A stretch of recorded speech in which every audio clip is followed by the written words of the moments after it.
Bonjour et bienvenue dans le podcast qui vous aide à améliorer votre quotidien. Je suis Virginie, coach et hypnothérapeute. J'utilise l'hypnose mais aussi l'ésotérisme dans mes accompagnements et je suis spécialisée dans l'accompagnement du stress et des angoisses. Dans mes podcasts, je suis là pour vous aider à retrouver une sérénité dans votre vie, un mieux-être. Et grâce à des séances de méditation guidée, des séances d'auto-hypnose, mais aussi j'aimerais vous partager mes pensées, mes réflexions, et peut-être alors nous trouverons ensemble un équilibre et des solutions afin de créer une vie qui vous ressemble. Je vous souhaite une très bonne écoute. Bonjour et bienvenue dans ce tout nouvel épisode du podcast Esprit Libre. Je suis heureuse de vous retrouver. J'espère vous trouver en pleine forme.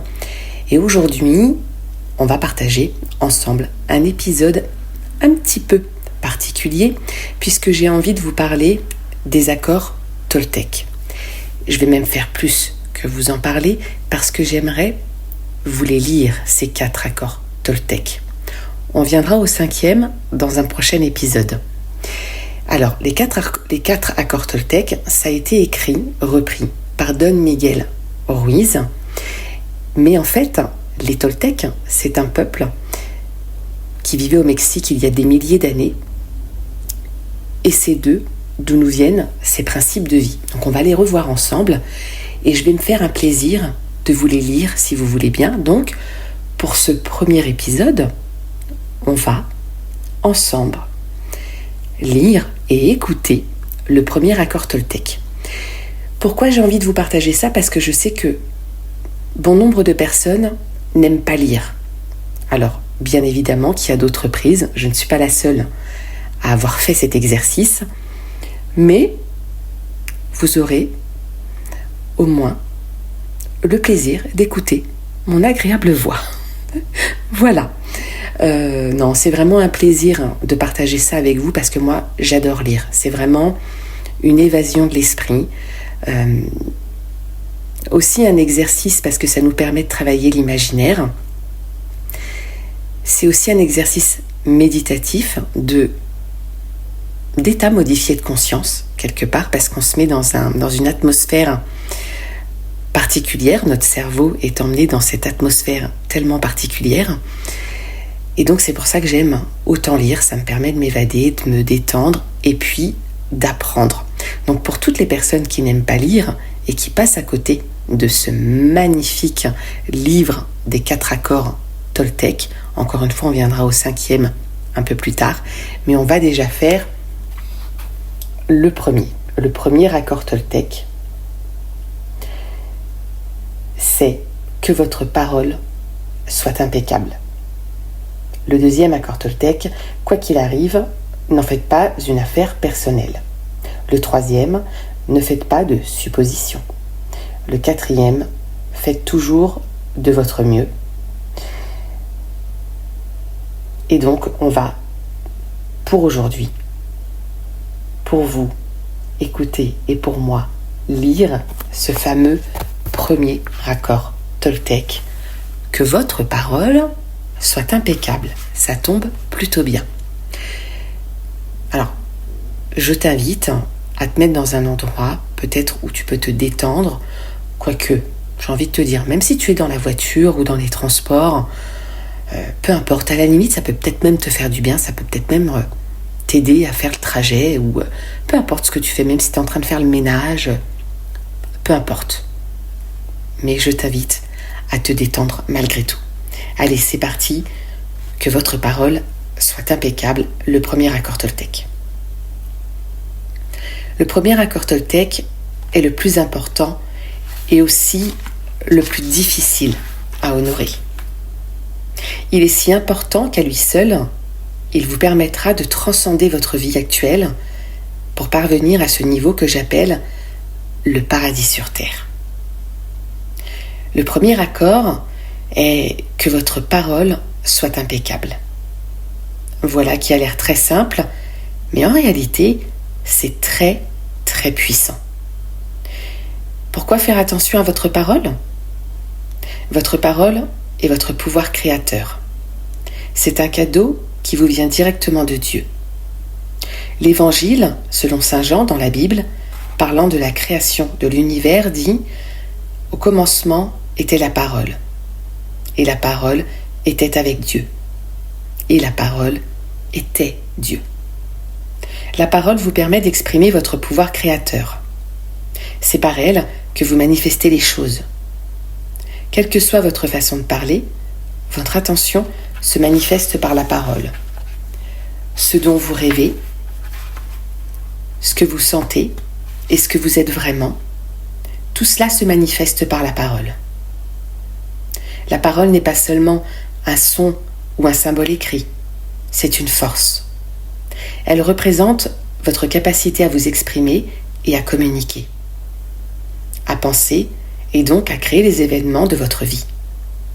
Vous êtes capable de parler. Quel autre animal sur Terre le peut-il ? La parole est votre outil le plus puissant en tant qu'être humain. C'est un instrument magique. Mais comme une lame à double tranchant, votre parole peut créer les rêves les plus beaux ou tout détruire autour de vous. L'un de ces tranchants est son mauvais usage, qui peut concrétiser l'enfer. L'autre est son usage impeccable, qui crée la beauté, l'amour et le paradis sur terre. Selon la façon dont elle est utilisée, la parole peut vous libérer ou vous asservir plus que vous ne pouvez l'imaginer. Tout le pouvoir magique dont vous disposez réside en elle. Votre parole est de la magie pure et son mauvais usage de la magie noire. La parole est si puissante qu'un seul mot peut changer une vie ou détruire l'existence de millions de personnes. Il y a quelques décennies, la parole d'un seul homme en Allemagne a manipulé toute une nation peuplée de gens très intelligents. Il les a conduits à la guerre par la seule puissance de sa parole. Il a réussi à convaincre certains de commettre les actes de violence les plus atroces qui soient. Sa parole a réveillé les peurs des gens et comme une immense explosion, les tueries et la guerre ont ravagé le monde entier. Partout, des humains se sont entretués parce qu'ils avaient peur les uns des autres. La parole d'Hitler, fondée sur des croyances et des accords issus de la peur, restera dans les mémoires durant des siècles. L'esprit humain est semblable à une terre fertile dans laquelle des graines sont continuellement semées, des opinions, des idées et des concepts. Vous plantez une graine, une pensée, et elle croît. La parole est une graine, et l'esprit humain est si fertile. Malheureusement, il s'avère souvent très fertile pour les semences de la peur. Chaque esprit humain est fertile, mais seulement pour les graines pour lesquelles il est préparé. Il est donc important de découvrir le type de graines auquel notre esprit offre sa fertilité et de le préparer à recevoir les semences de l'amour. Prenez l'exemple d'Hitler. Il a semé des graines de peur qui se sont développées avec force et ont réussi à provoquer une destruction massive. En observant la puissance incroyable de la parole, nous devons comprendre qu'elle sort de notre bouche. Une peur, un doute semé dans notre esprit peuvent créer une succession dramatique d'événements. Un seul mot est comme un sort, et les humains utilisent la parole comme des magiciens noirs, se jetant en toute inconscience les sorts les uns aux autres. Chaque être humain est un magicien. Par notre parole, nous pouvons soit jeter un sort à quelqu'un, soit l'en libérer. Exemple, je vois un ami et lui fais part d'une opinion. Tiens, la couleur de ton visage est celle des gens qui vont avoir le cancer. S'il écoute cette parole et s'il est d'accord avec, il aura un cancer dans moins d'1 an. Telle est la puissance de la parole. Au cours de notre domestication, nos parents et frères et sœurs ont émis des opinions sur nous, sans même y réfléchir. Nous avons cru ces opinions et vécu dans la peur qu'elles véhiculaient, comme de ne pas être assez bon en natation, en sport ou en écriture. Quelqu'un exprime une opinion. Regarde cette fille comme elle est moche. La fille en question entend ça. croit qu'elle est laide et grandit avec l'idée qu'elle n'est pas belle. Peu importe qu'elle le soit ou non. Tant qu'elle est d'accord avec cette opinion, elle croira qu'elle est laide. Elle subit l'influence d'un sort. Si elle réussit à capter notre attention, une parole peut pénétrer dans notre esprit et changer toute une croyance, en mieux ou en pire. Autre exemple, peut-être croyez-vous être stupide et peut-être même le croyez-vous depuis toujours. Voilà un accord qui peut être vraiment vicieux et vous conduire à faire de nombreuses choses ne servant qu'à vous prouver votre stupidité. Vous effectuez quelque chose, puis vous pensez « si seulement j'étais intelligent ». Mais je dois être stupide, sinon je n'aurais jamais fait ça. Votre pensée s'agite dans tous les sens et vous pouvez passer des jours à être sous l'influence de cette croyance en votre propre stupidité. Puis un jour, quelqu'un capte votre attention et par sa parole vous fait découvrir que vous n'êtes pas stupide. Vous croyez cette personne et vous concluez un nouvel accord. Résultat, vous ne vous sentez plus stupide et vous n'agissez plus stupidement. Un sort est rompu par la seule puissance de la parole. Inversement, si vous croyez être stupide et que quelqu'un capte votre attention et vous dise « Oui, tu es vraiment la personne la plus stupide que j'ai jamais rencontrée », l'accord initial sera renforcé et deviendra encore plus puissant. Voyons maintenant ce que l'on entend par impeccabilité. Le mot impeccable vient du latin peccatus, qui signifie péché, et du radical im, qui signifie sans. Impeccable signifie donc sans péché. Les religions parlent de péché et de pécheur, mais voyons de plus près ce que signifie vraiment péché. Un péché est quelque chose que vous commettez contre vous-même. Toute chose que vous sentez, croyez ou faites à l'encontre de vous-même est un péché. Vous agissez contre vous-même lorsque vous vous jugez ou critiquez pour n'importe quoi. Être sans péché, c'est donc faire exactement l'inverse. Être impeccable, c'est ne rien faire contre soi-même. Lorsque vous êtes impeccable, vous assumez la responsabilité de vos actions, mais vous ne vous jugez pas, vous ne vous critiquez pas. Vu sous cet angle, tout le concept du péché est transformé. Ce n'est plus quelque chose de moral ou de religieux, c'est une affaire de bon sens. Le péché commence avec le rejet de soi. Se rejeter soi-même est le plus grand péché que vous puissiez commettre. En termes religieux, le rejet de soi est un péché mortel, puisqu'il conduit à la mort. Être impeccable, en revanche, mène à la vie. Pour que notre parole soit impeccable, il ne faut donc pas l'utiliser contre soi. Si je vous aperçois dans la rue et que je vous traite d'imbécile, il semble que je me serve de la parole contre vous. Mais en réalité, je l'utilise contre moi, car vous allez me détester et votre haine ne me fera aucun bien. Donc si je mets en colère et que je vous envoie mon poison émotionnel par la parole, je l'utilise contre moi-même. Si je m'aime, j'exprimerai cet amour dans mes interactions avec vous et ma parole sera impeccable. Car cette manière d'agir produira une réaction similaire. Si je vous aime, vous m'aimerez. Si je vous insulte, vous m'insulterez. Si j'ai de la gratitude envers vous, vous en aurez envers moi. Si je suis égoïste avec vous, vous le serez avec moi. Si j'utilise ma parole pour vous jeter un sort, vous m'en jetterez un aussi. Avoir une parole impeccable, c'est faire bon usage de votre énergie. Cela signifie que vous l'utilisez dans le sens de la vérité et de l'amour de vous-même. Que votre parole soit impeccable, cette seule intention manifestera la vérité en vous et nettoiera tout le poison émotionnel qui subsiste en vous. Mais il est difficile de conclure cet accord parce que nous avons appris exactement l'inverse. Nous avons appris le mensonge comme mode de communication avec les autres et surtout avec nous-mêmes. Notre parole n'est pas impeccable. Le mauvais usage de la puissance de la parole crée l'enfer. On l'utilise pour médire, pour critiquer, pour culpabiliser, pour détruire. Bien sûr, on s'en sert aussi de la bonne manière, mais pas très souvent. On l'utilise surtout pour répandre du poison personnel, pour exprimer la colère, la jalousie, l'envie et la haine. La parole est pure magie. C'est le plus puissant cadeau donné aux humains. Et on l'utilise contre soi-même. On planifie sa revanche, on crée le chaos par la parole, on se sert des mots pour attiser la haine entre races, personnes, familles, nations différentes. Nous faisons un mauvais usage de la parole, si fréquent que nous créons et perpétuons un cauchemar d'enfer. L'utilisation négative de la parole nous maintient les uns les autres au fond du gouffre, dans un état de peur et de doute. La parole étant de la magie et son mauvais usage de la magie noire, nous pratiquons la magie noire en permanence, sans réaliser le moins du monde que notre parole est magique.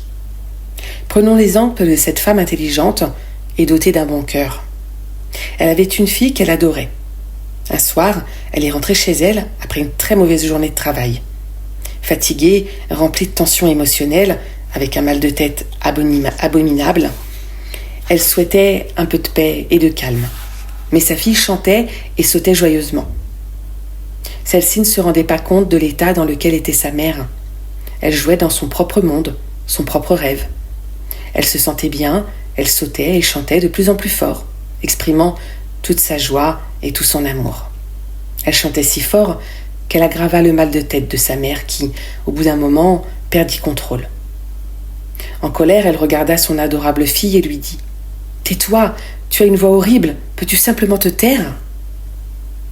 En réalité, c'est la tolérance de cette femme envers le moindre bruit qui était réduite à néant, et non la voix de sa petite fille qui était horrible.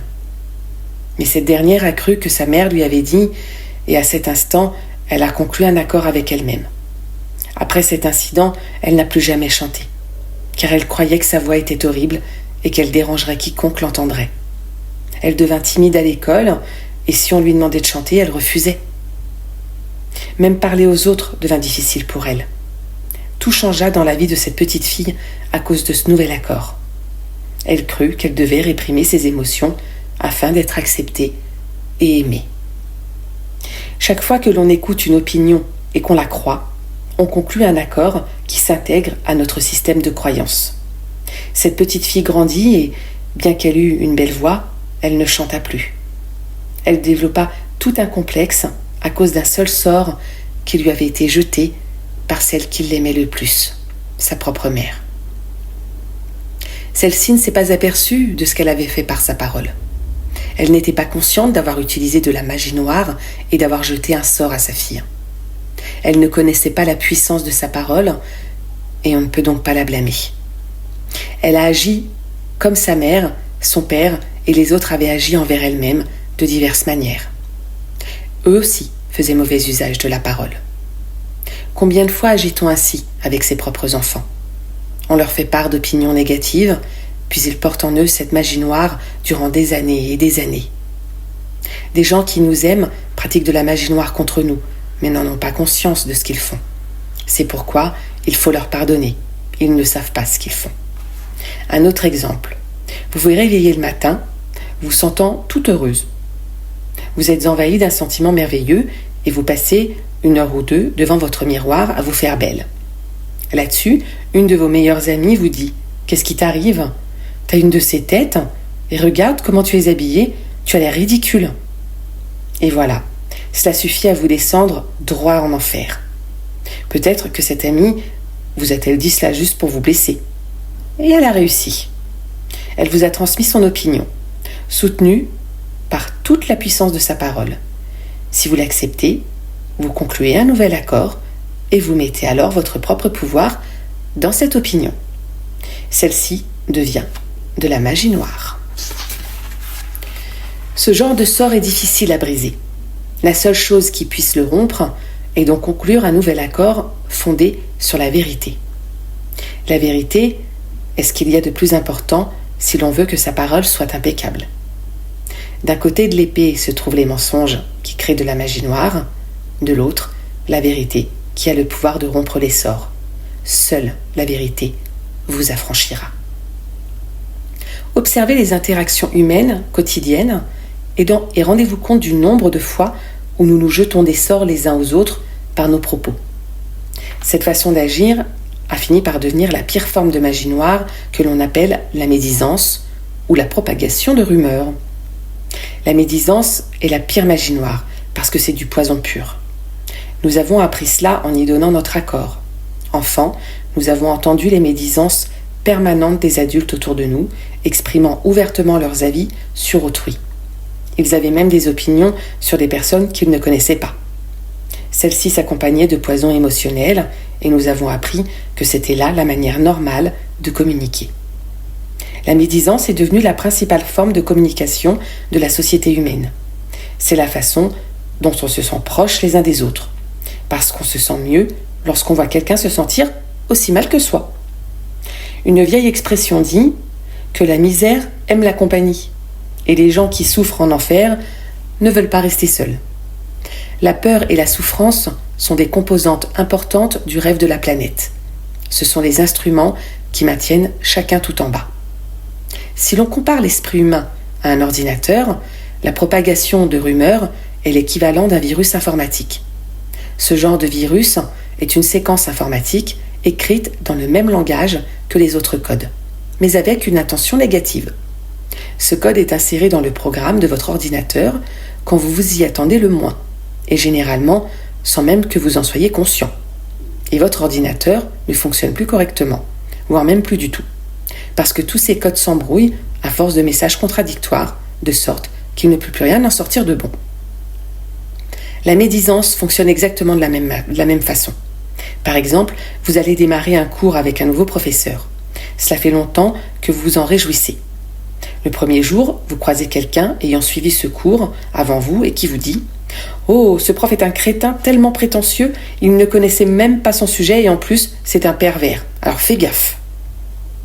Les mots et le code émotionnel des propos de cette personne s'impriment immédiatement en vous, mais vous n'êtes pas conscient de ce qui l'a poussé à vous parler ainsi. Peut-être est-elle en colère, car elle a échoué à ce cours, ou peut-être prête-t-elle à ce professeur des intentions fondées sur la peur et les préjugés. Mais ayant appris à ingurgiter ce genre d'informations depuis tout petit, une partie de vous croit cette rumeur, et vous allez suivre votre cours. À mesure que le professeur parle, vous sentez le poison monter en vous sans être conscient de voir ce professeur à travers les yeux de la personne qui vous a rapporté cette rumeur. Puis, vous vous mettez à en parler à d'autres dans la classe. Et eux aussi commencent à voir le professeur de la même manière, comme un crétin et un pervers. Vous voilà détestant ce cours que vous décidez finalement d'interrompre. Vous accusez le professeur, mais la faute en revient à la médisance. Tous ces ennuis peuvent être provoqués par un seul petit virus informatique. Un petit bout d'information mensongère peut détruire la communication entre deux êtres, infectant chaque personne qu'il rencontre et la rendant à son tour contagieuse. Imaginez chaque fois que quelqu'un vous fait part d'une rumeur. Il introduit un virus dans votre esprit, ce qui assombrit un peu plus la clarté de votre pensée. Puis imaginez que pour clarifier votre propre confusion et être soulagé de ce poison, vous propagez la rumeur, le virus à quelqu'un d'autre. Ensuite, imaginez ce processus se propageant sans fin à tous les humains sur Terre. Le résultat est un monde rempli d'individus ne pouvant lire de l'information qu'à travers des circuits encrassés par des virus empoisonnés et contagieux. Une fois encore, ce virus empoisonné est ce que les Toltecs appellent le mitoté. Le chaos résultant de ces milieux de voix s'exprimant tout à la fois dans votre esprit. Il y a pire. Les magiciens noirs ou pirates informatiques qui propagent délibérément des virus, repensez à une fois où vous ou une de vos connaissances étiez en colère contre quelqu'un et vouliez votre revanche. Pour vous venger, vous avez dit quelque chose concernant cette personne, avec l'intention de répandre du poison et de faire en sorte que cette personne se sente mal. Enfant, on faisait ça sans y réfléchir. Mais en grandissant, on apprend à calculer soigneusement ses efforts pour détruire autrui. Puis on se ment à soi-même, en disant que cette personne a reçu une juste punition pour ses mauvais agissements. Lorsqu'on voit le monde à travers les yeux d'un virus informatique, il est facile de justifier le comportement le plus cruel. Ce que l'on ne voit pas, c'est que le mauvais usage de la parole nous enfonce chaque fois un peu plus profondément en enfer. Durant des années, nous avons subi les sorts et les médisances accompagnant la parole d'autrui, mais aussi ceux inhérents à notre manière de nous parler. On se parle en permanence, se disant des choses du style « Oh, j'ai l'air gros ou grosse, je suis moche, je vieillis, je perds mes cheveux, je suis stupide, je ne comprends jamais rien, je ne serai jamais assez bon, et je ne serai jamais parfait ou parfaite. » Vous voyez comment on utilise la parole contre soi ? Il nous faut commencer à comprendre ce qu'est la parole et ce qu'elle fait. Si vous comprenez le premier accord, que votre parole soit impeccable, vous verrez tous les changements qui peuvent se produire dans votre vie. Des changements, tout d'abord, dans votre manière d'être avec vous-même, et ensuite, dans votre manière d'être avec les autres, surtout ceux que vous aimez le plus. Réfléchissez au nombre de fois où vous avez médit de la personne qui vous est la plus chère, dans le seul but que les autres soutiennent votre point de vue. Combien de fois avez-vous capté l'attention d'autrui, puis répandu du poison sur celui ou celle que vous aimez, afin de conforter votre opinion ? Celle-ci n'est pourtant que votre point de vue, elle n'est pas nécessairement vraie. Votre opinion résulte de votre croyance, de votre propre ego et de votre propre rêve. Nous créons ce poison et le partageons avec autrui simplement pour nous sentir bien selon notre propre point de vue. Si nous concluons ce premier accord et que notre parole devient impeccable, nous éliminerons progressivement tout poison émotionnel de notre esprit et de nos relations personnelles, y compris avec notre chien ou notre chat. Avoir une parole impeccable vous immunisera également contre tous les sorts négatifs d'autrui. Vous ne pouvez recevoir une idée négative que si votre esprit y est ouvert. En ayant une parole impeccable, votre esprit deviendra stérile pour les paroles issues de la magie noire. À la place, il deviendra fertile pour celles issues de l'amour. Vous pouvez évaluer le degré auquel votre parole est impeccable à l'aune de l'amour que vous avez pour vous-même. L'intensité de votre amour-propre et les sentiments que vous nourrissez envers vous sont directement proportionnels à la qualité et à l'intégrité de votre parole. Lorsque celle-ci est impeccable, vous vous sentez bien, vous êtes heureux et en paix.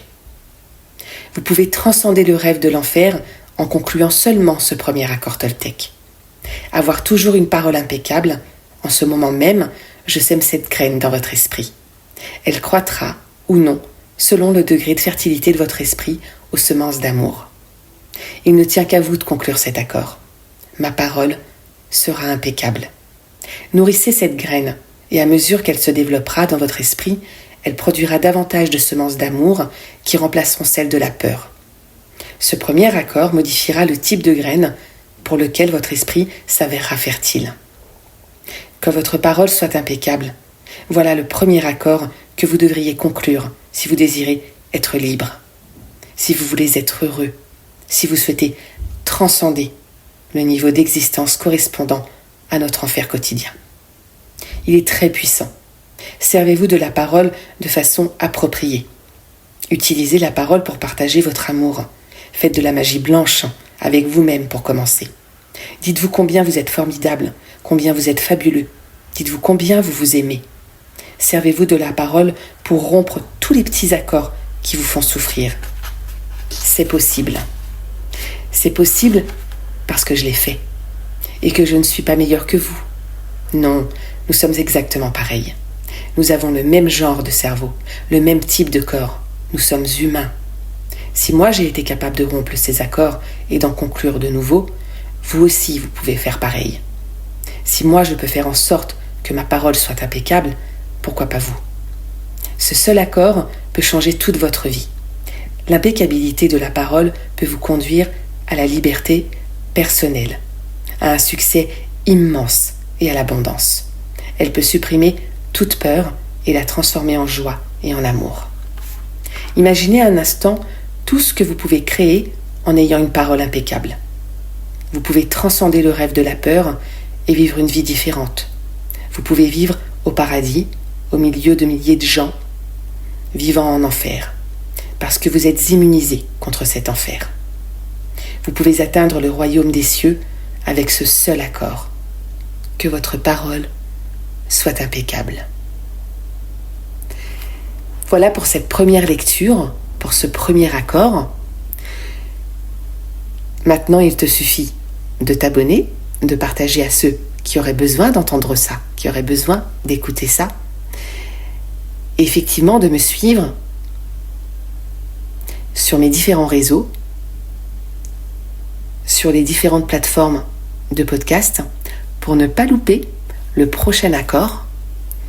J'ai hâte de te retrouver et en attendant, prends soin de toi.